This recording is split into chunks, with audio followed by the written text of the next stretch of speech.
Welcome, everyone. Joining us today is our good friend, dermatologist, Dr. Sandra Lee. Yeah! And she is sporting some very fancy shoes. Oh, yeah. Those are nice. Come on, you can put them up on the desk. You can put them right here. I can put them on your lap. Those are really not. Oh now, these are some nice shoes. And there you have it. All right, we're going to jump into our first topic because there's a new dating site that is marketing itself to a new and undiscovered audience. Check this one out. Anyone who has tried online dating knows that most people are presenting a much rosier picture than reality. One new dating website cuts through all the noise and tells it like it is. Meet Kelly. She's super happy, loves life, and can't get enough of it. Okay, not really. She's miserable, goes to bed around 8 and sings angry 90s rock songs with her cat. DateMiserablePeople.com attempts to unite unhappy but honest people who are tired of pretending to have perfect and exciting lives. Could this website help despondent daters find their soulmate? Is this a recipe for unhappily ever after? The website, as you saw, is called DateMiserablePeople.com, and its founder, Sean Price, is joining us now via Skype. Sean, quite an inventive concept here. What made you come up with this concept to begin with? Well, you know, I've been through the trials and tribulations of all of the other dating sites, and I figured that, you know, misery is subjective to each person, and people need to be able to share their thoughts and concerns and lifestyles in an open and honest and a real way.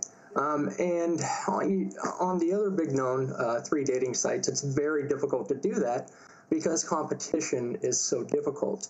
I created this platform so people can be very honest about what's going on in their lives without having to feel intimidated at all.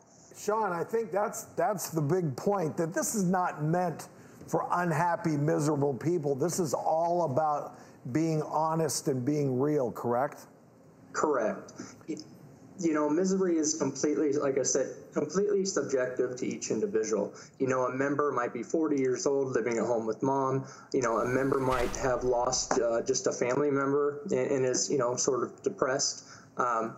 Another member may not have any friends or family. And to be honest with you, you know, there are some people that are just miserable. But to be able to...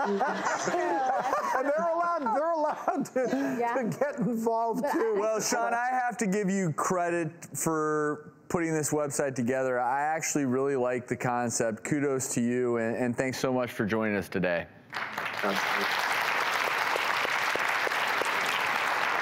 It is funny how dating websites out there, people always talk about how great their lives are. They're always taller than in real life. They're always smarter and everything's perfect. This, and I drive a Lamborghini. There aren't that many Lamborghinis out there. Come on. I think you can see that in everything, though, and probably all social media, on Facebook, on Instagram. I mean, I think we try to present ourselves in the best light. And it's going to happen no matter what. I mean, even if they didn't have websites, I think. But if you went to this website, I think that this would draw those people who are just fed up with these statistics, for instance. Right. University of Wisconsin-Madison and Cornell found that 80% of online daters lie about their height, weight, or age. The average woman subtracts 8.5 pounds. 8.5. Everybody posts old pictures. They lie about jobs, pictures. Which would be discouraging to me. And so, look, if I use dating websites, I would... Think of his website, The Bachelor. Yeah, I know.